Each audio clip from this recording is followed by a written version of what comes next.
नमस्कार दोस्तों, स्वागत है आप सभी का एक बार फिर से क्यूबिक्स क्लासेस के ऑनलाइन प्लेटफॉर्म में। दोस्तों, जैसे कि आपको पता चल गया होगा कि आज की क्लास हमारी फिर से एक बार जो है उत्तर प्रदेश जी की समान अध्ययन के महत्वपूर्ण प्रश्नों के साथ हाजिर है। आप सभी का क्यूबिक्स क्लासेस के ऑनलाइन प्लेटफॉर्म में स्वागत करते हैं। और जैसे कि आपको पता है कि पिछला जो कुछ वीडियो जो हिट रहा, उसी तरह से आज फिर से एक बार जो है महत्वपूर्ण वीडियो के साथ जो है हाजिर हैं। तो बारी बारी से कुछ ऐसे महत्वपूर्ण क्वेश्चन पे हम डिस्कस करेंगे जो कि आपकी एग्जाम में हमेशा से पूछा गया है, हमेशा पूछा जा रहा है। मतलब ऐसे क्वेश्चन का सीरीज आया है जो कि आपकी एग्जाम में बार बार ये रिपीट हुए हैं। ठीक है, तो लेट ना करते हुए आते हैं अपने क्वेश्चन नंबर फर्स्ट पे। और बहुत ही महत्वपूर्ण क्वेश्चन है। ऐसे ही महत्वपूर्ण क्वेश्चन, यानी पिछला जो मेरा जो वीडियो गया था उसी तरह के ही महत्वपूर्ण क्वेश्चनों का सिलसिला जारी रहेगा। ऐसे लगातार आपके सामने जो है हम हमेशा महत्वपूर्ण क्वेश्चन का कलेक्शन लेकर के हाजिर होते रहेंगे जब तक कि आपका एग्जाम नहीं हो जाता है। और ये प्लेटफॉर्म आपका तब तक सपोर्ट करेगी जब तक कि आप कहीं ना कहीं सफल नहीं हो जाते हैं। ठीक है, तो उसी क्रम में आज की क्लास में हमारा पहला क्वेश्चन होगा। 1924 में संयुक्त प्रांत के उत्तर 1924 में संयुक्त प्रांत के किस शहर में संपूर्ण भारत के क्रांतिकारियों की बैठक हुई थी? ठीक है, बहुत ही अच्छा क्वेश्चन है। उत्तर प्रदेश के किस शहर में संपूर्ण क्रांतिकारियों की जो बैठक हुई थी? तो शहर जो चुना गया था कानपुर था भाई, कानपुर था। जो कि जो है उत्तर प्रदेश के महत्वपूर्ण क्रांतिकारियों की बैठक जो कानपुर शहर में हुई थी, याद रखिएगा। ठीक है, यानी वर्ष 1924 में संयुक्त प्रांत यानी वर्तमान का उत्तर प्रदेश कानपुर शहर में संपूर्ण भारत के क्रांतिकारियों की बैठक का आयोजन किया गया। इसमें हिंदुस्तान रिपब्लिकन एसोसिएशन HRA नामक क्रांतिकारी के संगठन की स्थापना की गई। और इसके संस्थापक में प्रमुख जो नाम जो आता है आपका सचिंद्रनाथ सान्याल का राम प्रसाद बिस्मिल और जोगेंद्र चंद्र चटर्जी चंद्रशेखर आजाद का नाम आता है। ठीक है, तो ये नाम याद रखिएगा, शहर याद रखिएगा। ऐसे क्वेश्चन आपके एग्जाम में पूछे जा सकते हैं। ठीक है, अगला क्वेश्चन होगा, उत्तर प्रदेश के किस शहर में सर्वप्रथम जो है भारतीय राष्ट्रीय कांग्रेस का अधिवेशन हुआ था? उत्तर प्रदेश के किस शहर में सर्वप्रथम जो है उत्तर प्रदेश में, अगर जब वही बात करेंगे राष्ट्रीय भारतीय पहली अधिवेशन की, तो पहला अधिवेशन कहाँ हुआ था? मुंबई में हुआ था। ठीक है, मुंबई में हुआ था। इसके अध्यक्ष कौन थे? बिमोस चंद्र बनर्जी थे। जबकि वहीं अगर जब बात करेंगे उत्तर प्रदेश के लिए, तो पहली बार जो कांग्रेस अधिवेशन जो हुआ था वो आपका हुआ था इलाहाबाद में हुआ था। कहाँ हुआ था? इलाहाबाद में हुआ था। और यह एक ऐसा मंच था जो इस मंच के माध्यम से इंडियन जो होते थे अपनी बातों को जो है अंग्रेजों के समक्ष पहुंचाते थे, यानी ब्रिटिश सरकार के समक्ष अपनी बातों को रखने वाला ये मंच था जिसका नाम था राष्ट्रीय कांग्रेस मंच। चलो, तो उत्तर प्रदेश में कांग्रेस का सर्वप्रथम अधिवेशन इलाहाबाद में आयोजित किया गया था। कांग्रेस का चौथा अधिवेशन था जो कि वर्ष 1988 में संपन्न हुआ। वर्ष 1988 में संपन्न। इसके अध्यक्ष जॉर्ज यूल थे। और जॉर्ज यूल से एक चीज और याद रखिएगा कि राष्ट्रीय कांग्रेस अध्यक्ष के प्रथम अंग्रेज अध्यक्ष के रूप में जॉर्ज यूल को जाना जाता है, जो कि 1992 से 2010 के कांग्रेस अधिवेशन इलाहाबाद में आयोजित हुआ। और उल्लेखनीय ये रहा कि इसमें जो है बनारस में 1905 में तथा 1899, 1916, 1936 में कानपुर, 1925 में अधिवेशन लखनऊ में के नाम से जाना जाता है। यानी बहुत सारे ऐसे अधिवेशन, 4 यूपी के 4 ऐसे प्रमुख शहरों में कांग्रेस अधिवेशन बारी बारी से हुई। 3 शहरों को आप याद रखिएगा। लेकिन शुरुआत कहाँ से हुई थी? तो इलाहाबाद से शुरुआत हुई थी। अगला क्वेश्चन है, उत्तर प्रदेश में वैष्णववाद में संकादिक संप्रदाय का संस्थापक किसे जाना जाता है? उत्तर प्रदेश में वैष्णववाद के संकादिक संप्रदाय का संस्थापक किसे जाना जाता है? तो निम्बार्क को याद रखिएगा। बहुत ही महत्वपूर्ण क्वेश्चन है। ये क्वेश्चन जो है एग्जाम में पूछे जा चुके हैं। तो निम्बार्क को जो है उत्तर प्रदेश का वैष्णवी के संकादिक संप्रदाय का संस्थापक जाना जाता है। ठीक है, उत्तर प्रदेश वैष्णववाद संकादिक संप्रदाय का संस्थापक निम्बार्क करने किए थे, जो कि इस संप्रदाय के अन्य नाम हंस संप्रदाय तथा देवर्षि संप्रदाय था। निम्बार्क संप्रदाय के भारत के प्रमुख संप्रदायों में से गिना जाता है। और यह जो संप्रदाय था प्राचीन मंदिर मथुरा में ध्रुव टीले पर स्थित बनाया गया था। इस संप्रदाय का सिद्धांत दैत्यवाद को समझना और जानना था। इसी के बीच के भेदभाव को खत्म करना था। ठीक है, चलिए अगला क्वेश्चन होगा, फ्रांसीसी यात्री ने काशी को भारत का एथेंस किसने कहा था? किसने जो है कौन से फ्रांसीसी यात्री ने काशी को भारत का एथेंस कहा था? फ्रांसीसी यात्री ने काशी को भारत का एथेंस कहा था, तो इसके लिए जिस व्यक्ति को जाना जाता है उनका नाम है बार्नियर। बार्नियर महोदय ने काशी को भारत का एथेंस की संज्ञा दिए थे। चलिए अगला क्वेश्चन होगा, बार्नियर ने काशी को भारत का एथेंस कहा। बार्नियर एक फ्रांसीसी चिकित्सक और यात्री थे जिसने मुगल राजकुमार दारा सिको के लिए एक चिकित्सक के रूप में काम किया था।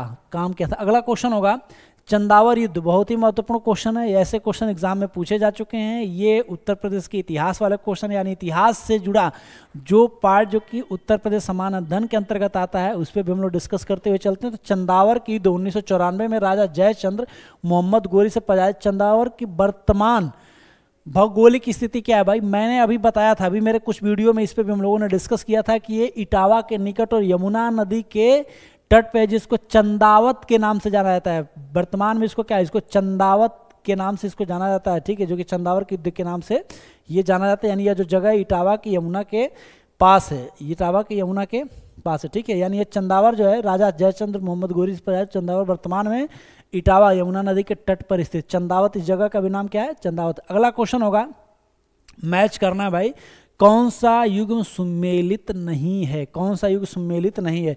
तो महावीर स्वामी ललितपुर में है, सही है। लाख बहोसी कन्नौज में है, पता है। किशन वन्य जीव बलरामपुर में नहीं है भाई, यह जो है लखीमपुर में है।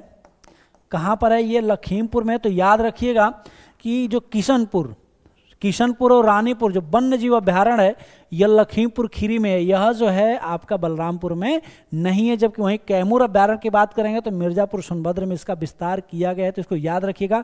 यानी ऑप्शन सी आपका सुमेलित नहीं है, ऑप्शन सी आपका सुमेलित नहीं है, ठीक है। लखीमपुर खीरी याद रखेंगे, किशनपुर जो वन्य जीव अभ्यारण्य कहाँ पे, लखीमपुर खीरी में, इसको याद रखिएगा। इसी क्रम में अगला क्वेश्चन आपके सामने, दुधवा राष्ट्रीय उद्यान किस जनपद में अवस्थित है भाई, इसका भी आंसर क्या है, इसका भी आंसर जो है लखीमपुर खीरी हो जाएगा, जो कि भारत का एकमात्र राष्ट्रीय उद्यान है। भारत का एकमात्र जो राष्ट्रीय उद्यान है वो दुधवा राष्ट्रीय उद्यान के नाम से जाना जाता है। ये कहाँ पर है, तो लखीमपुर खीरी में है। कहाँ पर है, लखीमपुर खीरी में। मोहना और सुरैला नदी के बीच 775 किलोमीटर स्क्वायर में वन क्षेत्र के रूप में 1861 में आरक्षित किया गया, और यह 1788 में सरकार ने लखीमपुर खीरी जिले में 614 किमी स्क्वायर के दुधवा राष्ट्रीय उद्यान के रूप में इसको घोषित किया गया।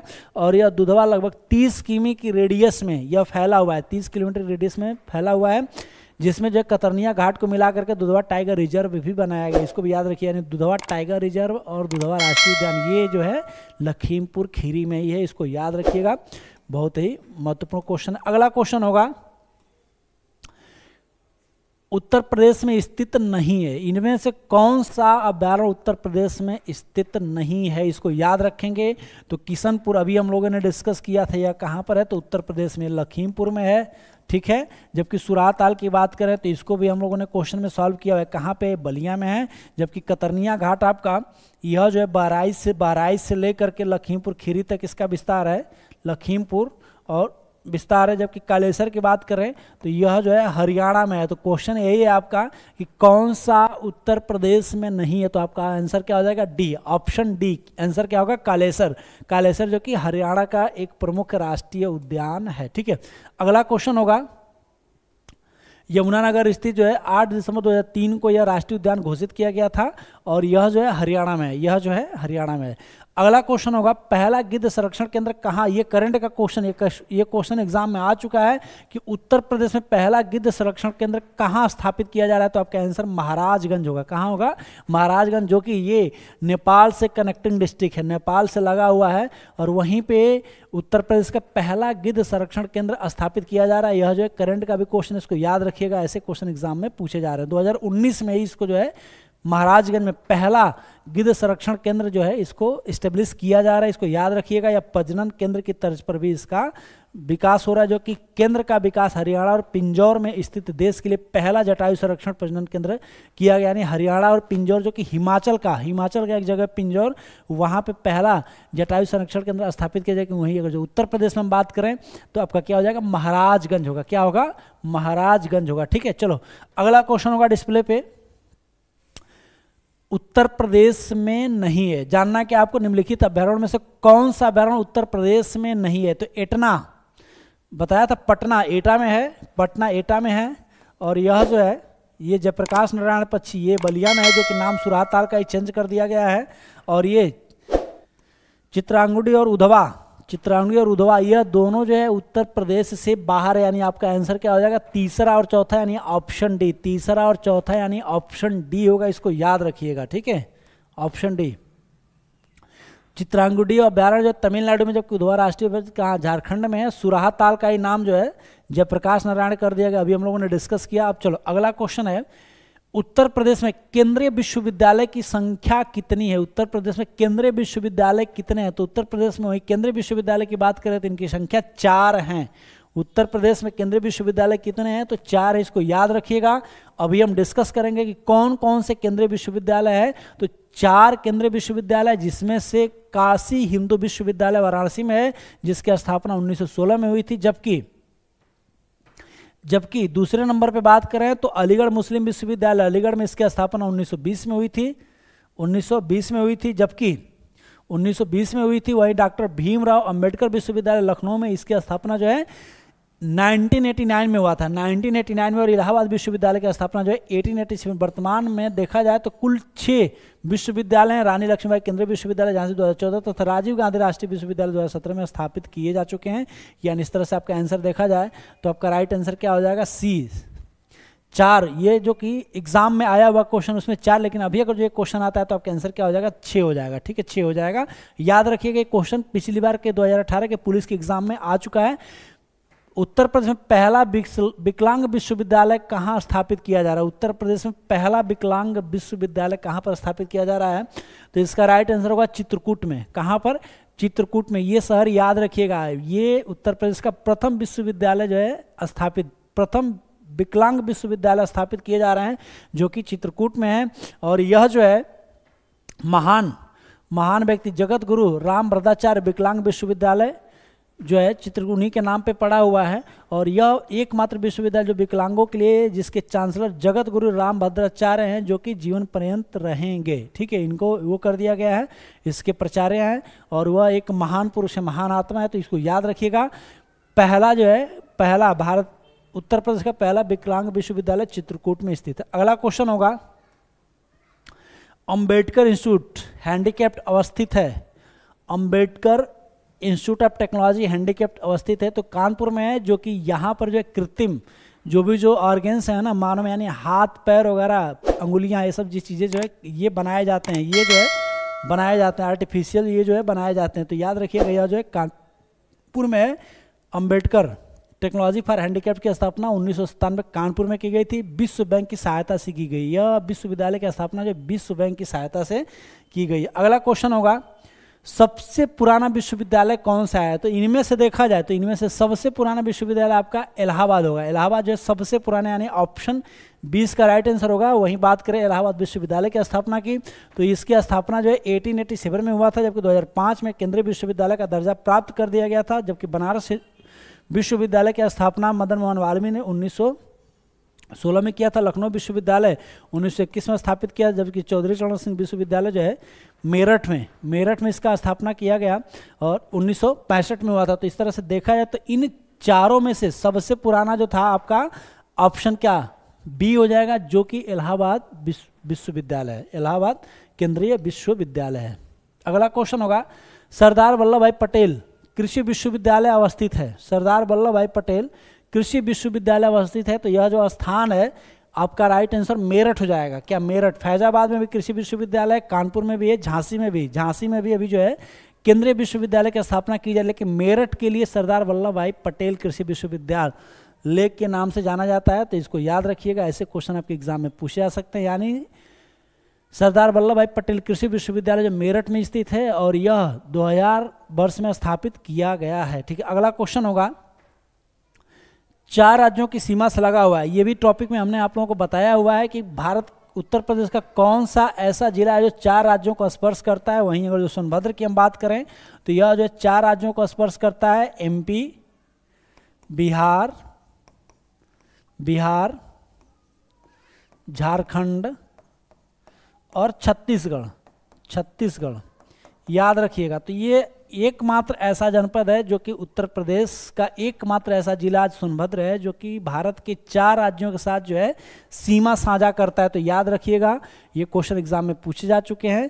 4 राज्यों के साथ जो है सीमा का निर्धारण करता है। उत्तर प्रदेश का नोएडा जो है किस जिले में स्थित है? भाई नोएडा गौतम बुद्ध नगर, नोएडा जिस जिले में पड़ता है वो जिला कौन सा? गौतम बुद्ध नगर है। ठीक है, नोएडा जो होता है न्यू ओखला डेवलपमेंट अथॉरिटी के नाम से इसको जाना जाता है, जो कि गौतम बुद्ध नगर में पड़ता है। यानी नोएडा यानी अर्थात new Okhla industrial development authority Uttar Pradesh Gautam Buddh Nagar में अवस्थित है। यह राष्ट्रीय राजधानी क्षेत्र का एक उपनगर है। उल्लेखनीय है कि नोएडा उत्तर प्रदेश के गौतम बुद्ध जिले में ही अवस्थित है। ठीक है, यानी यह जो है एनसीआर का एक उपनगर है। उपनगर होने के कारण क्या है कि जैसे कि अभी आप लोगों ने सुना होगा कि एशिया का सबसे बड़ा अंतर्राष्ट्रीय एयरपोर्ट, इंटरनेशनल एयरपोर्ट, जेवर इंटरनेशनल एयरपोर्ट जो है गौतम बुद्ध नगर में ही जो है इस्टेब्लिश किया गया है।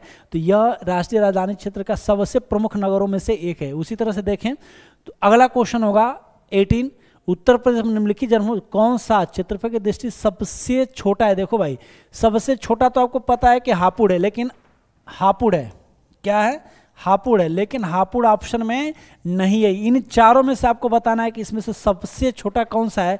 तो अगर जो हम एरिया की बात करें तो इन चारों में से सबसे छोटा आपका बनारस होगा, वाराणसी जो है इन चारों जिला में से सबसे छोटा आपका जो जिला जो होगा ना वो बनारस होगा। इसको याद रखिएगा, बनारस होगा। जैसे बनारस के क्षेत्रफल की बात करें तो 1535 किमी स्क्वायर, वहीं जौनपुर की बात करें तो 4038 किमी स्क्वायर है। प्रयागराज की बात करें तो 5482 किमी स्क्वायर, जबकि गाजीपुर की बात करें तो 3337 किमी स्क्वायर है। अगला क्वेश्चन होगा उत्तर से दक्षिण क्रम को बताना है। भाई ये टोटली मैप का क्वेश्चन है और ऐसे ही क्वेश्चन आके आजकल एग्जाम में पूछा रही है। आपको मैप में ये बताना है कि उत्तर से दक्षिण का सही क्रम कौन सा होगा। उत्तर से दक्षिण का सही क्रम यानी आपको ये देखना है कि उत्तर से चलता है दक्षिण की तरफ जो है बढ़ते हुए चलता है, तो इसमें से कौन सा सही क्रम है। बारी बारी से हम लोगों को जो है समझना है। तो संत रविदास नगर का मतलब क्या? संत रविदास नगर मतलब हो गया आपका भदोही। अंबेडकर नगर हो गया अकबरपुर, सबसे दक्षिण में ये हो जाएगा। संत कबीर नगर की बात करें तो ये आपका खलीलाबाद हो गया, और वहीं सिद्धार्थ नगर की बात करें तो ये बिल्कुल जो है एकदम बॉर्डर पे लगा हुआ है, यानी एमपी ये नेपाल के साथ जो कनेक्ट करता हुआ है। तो इसका जो राइट आंसर जो होगा आपका, राइट आंसर हो जाएगा आपका बी, यानी 20 का सही आंसर होगा। संत कबीर नगर के बाद अंबेडकर नगर, संत रविदास नगर जो कि दक्षिण का ये सही अनुक्रम है। इसको याद रखिएगा। ये सब क्वेश्चन आप कैसे कर पाएंगे? जब यूपी के मैप को पढ़ना पड़ेगा भाई। यूपी के मैप पे प्रॉपर एनालिसिस करेंगे तो इस तरह के मैप वाले क्वेश्चन का आसानी से आंसर कर पाएंगे। हालांकि हमने अपने क्लासेस में पूरा आप लोगों को पूरा निचोड़ दिया हुआ है, जिला का एक एक जिला का हमने निचोड़ दिया हुआ है, तो उसी तरह से आप इस ऐसे क्वेश्चन का आंसर भी कर पाएंगे। अगला क्वेश्चन होगा उत्तर प्रदेश का कौन सा राज्य जो है नेपाल के साथ अपनी सीमा साझा नहीं करता है? 4 ऑप्शन आपके सामने, पीलीभीत, श्रावस्ती, सीतापुर, महाराजगंज। तो जैसे कि जो बात करें हम सीतापुर की, तो सीतापुर जो नेपाल के साथ कनेक्टेड नहीं है, तो आपका राइट आंसर क्या हो जाएगा? सीतापुर हो जाएगा। जबकि पीलीभीत, श्रावस्ती और महाराजगंज की हम बात अगर जो करें तो यह नेपाल के साथ जुड़ा हुआ है। इसको याद रखिएगा। नेपाल से लगे हुए जिला को तो भाई याद ही कर लेना, क्योंकि इससे रिलेटेड हमेशा आपके एग्जाम में क्वेश्चन पूछे हुए हैं। तो जो नेपाल के साथ जो कनेक्टिंग जो डिस्ट्रिक्ट है उत्तर प्रदेश के कौन कौन से? सिद्धार्थनगर है, बलरामपुर है, श्रावस्ती है, महाराजगंज है, बहराइच है, लखीमपुर है और पीलीभीत है। इसको याद रखिएगा, ठीक है, पीलीभीत है। तो ये 7 ऐसे जिले हैं जो कि इसके साथ कनेक्टेड है।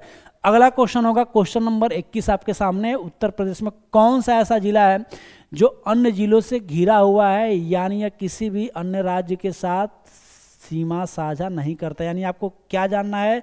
तो उत्तर प्रदेश में आपको इस ऐसे जिले को छांटना है जो कि चारों तरफ से दूसरे जिला से लगा हुआ है, दूसरे बल्कि राज्य से साझा नहीं करता। ऑप्शन आपके सामने है, सहारनपुर है, देवरिया है, हरदोई है, ललितपुर है। तो हरदोई की अगर जो हम बात करते हैं, हरदोई जो बाकी किसी भी राज्य से जुड़ा हुआ नहीं, क्योंकि ये बीच में पड़ता है, ठीक है, यह लखनऊ के बगल में है, ठीक है, इसके पीछे बरेली है। तो इस वजह से हम ये कह सकते हैं यह शाहजहांपुर से भी कनेक्टेड है। तो ये कह सकते हैं कि बीच बिल्कुल क्या ये उत्तर प्रदेश के जिला से घिरा हुआ है, लेकिन बाकी ये किसी भी राज्य से कनेक्ट नहीं होता है। तो आपका राइट आंसर क्या? सी हो जाएगा। यानी हरदोई जिला किसी बात करें तो किसी भी राज्य या देश के साथ सीमा साझा नहीं करता है, जिसके पूर्व में सीतापुर, फर्रुखाबाद, लखीमपुर खीरी, शाहजहांपुर है।